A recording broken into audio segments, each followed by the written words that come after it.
So you say in the whiskey business, wood is good. Wood is good, right? You like wood, Jason?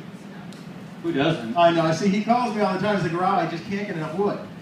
I don't know what I'm going to do about it. So I'm like, okay. So the longer the whiskey sits in the barrel, the smoother and better it is. So what do we learn? We learn older whiskey is better whiskey.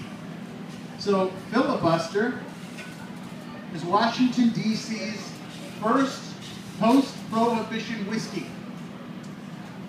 And you can buy a really nice still. Here, hold up your bottle of Filibuster.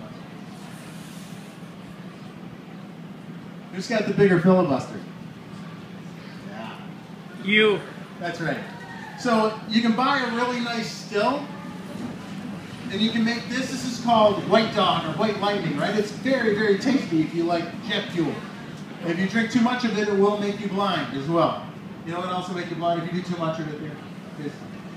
Any idea? No? So older whiskey's better whiskey, and you can buy a really nice still, and you can make as much of this as you want, but you know what you can't make? You can't make old whiskey.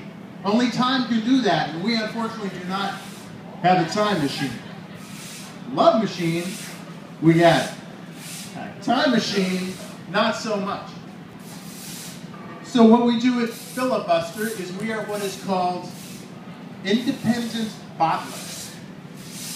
We go to the heart of Bourbon country in Bardstown, Kentucky, and we look around, we shop around for older barrels of bourbon.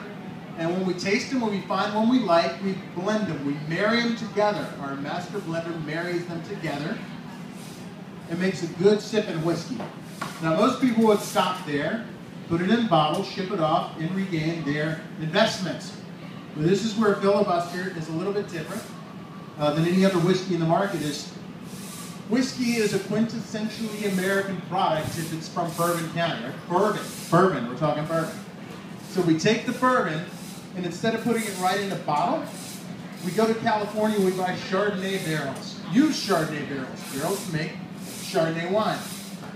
When the barrels are empty, we buy them, we ship them to Kentucky, where we age our whiskey for a second time. It's called cask conditioning. It's a very unique process. And if you look at the bottle, dual cask, that's exactly what it means. Nobody else is doing this. And what it translates to is a very smooth, soft whiskey with a little bit of nuance, some fruit notes on the nose and the palate as well. Dual cask conditioning. It's stealing a page right out of stock, right? Where you see cask conditioned scotches. We're the only people doing it with bourbon. So now JP is going to make us a couple of cocktails because I'm getting thirsty. All right, here's the fun part. First of all, I want to address what a cocktail is. I'm going to make two cocktails, probably the most important two whiskey cocktails ever. The Old Fashioned and the Manhattan. Back in 1806, we actually have a